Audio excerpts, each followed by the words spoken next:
Welcome back to the Sports Source. This segment brought to you by Games and Things. Whether you want a digital pinball machine, pool table, bar stools, pub table, poker table, they have it all. OurGameRoom.com is where you can learn more about them on the web, but if you head out to their showroom, which is fantastic, on the corner of Kingston Pike and Level Road, you will spend hours in there and you won't want to leave. Games and Things, because life should be fun. OurGameRoom.com. All right, let's take a look at the SEC scoreboard very quickly. Tennessee, as we've talked about, crushed Akron. Kentucky takes care of Youngstown State. Florida barely gets by USF. Missouri, they finally found someone they could beat in Abilene Christian. Georgia just pole axes South Carolina, ends them. Arkansas has to come from behind, but they take care of business with Missouri State. Ole Miss annihilates Georgia Tech in an old SEC rivalry. Vanderbilt knocks off Northern Illinois. The Commodores are 3-1 now, I believe. Alabama 63-7 over Louisiana Monroe. Texas A&M off the schneid to defeat Miami 17-9. Brian Harsin, the sands continue to fall out of the hourglass as Penn State romps over him. And Louisiana State University comes from behind to beat Mississippi State 31-16.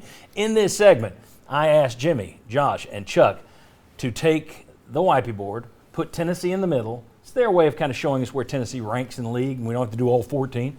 Put Tennessee here, then tell me the two teams that are better than Tennessee and the two teams that are right below Tennessee. I will start with Jimmy down here. Show the folks your ranking. Mine didn't change much. I've got Alabama ahead of them, and I've got Arkansas ahead of them.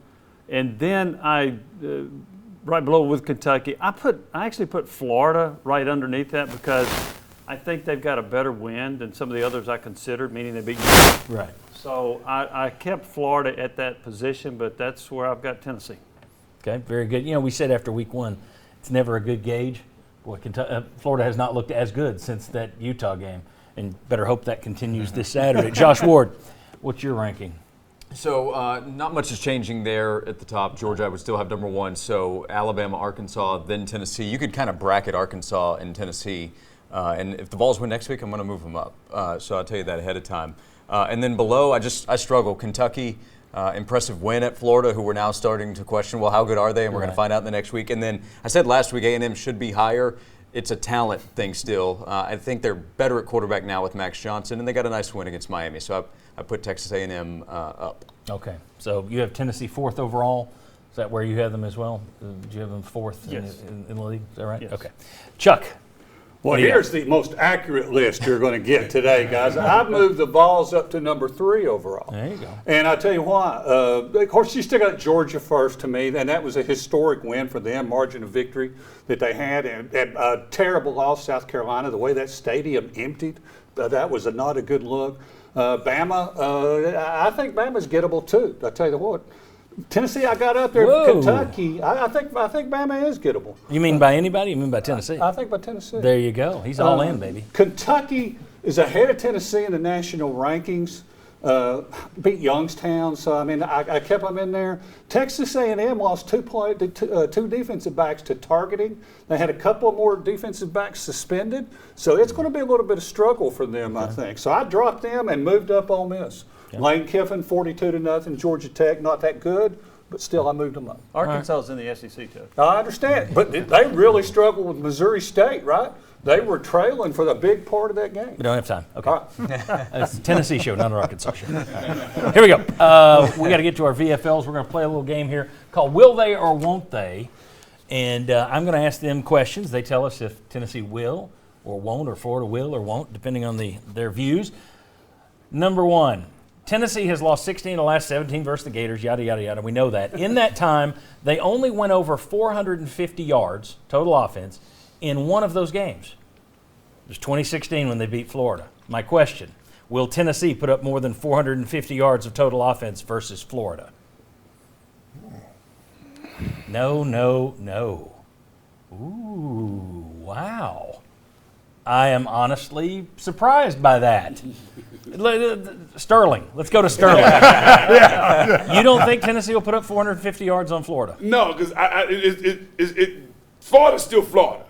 And they're still a good team. And they got some athletes out there. And I think it's going to be a dogfight. I think this quality of this game is going to be on the level of the SEC championship, Georgia, Alabama, with Tennessee winning. I dread the tweets. You guys are so negative. That negative Sterling Hinton. You turned Sterling. I've turned, yeah. He's sunshine standing too close to rain cloud over there. All right. That's all right. Here's number 2. Tennessee has only scored 27, at least 27, one time versus Florida in that 17-game span. In 2016 when they beat Florida.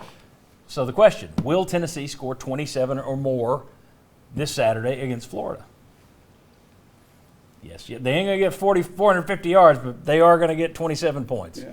All right, very good. Everybody agreed, so I'll just move on with that one. Excellent. Last one.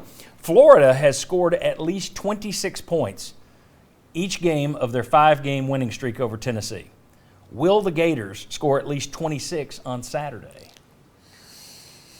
No. Yes. No. All right. Willie Raincloud, you think they'll get 26? I do. I mean, I think this is a good enough team. You know, if you really think about how this game has gone, you know, we can't count on the quarterback that we saw in these last few games. You count on the quarterback that played against Utah, and that team's good enough to score in that 20-30 range. So I think you have to say that that's a possibility here. All right. Very good, guys. I appreciate it. When we come back, Chuck Cavaleris is going to set the line for Tennessee, Florida. He's going to give us the over-under, and we're all going to have to make our predictions. That's next. Come on back on the Sports.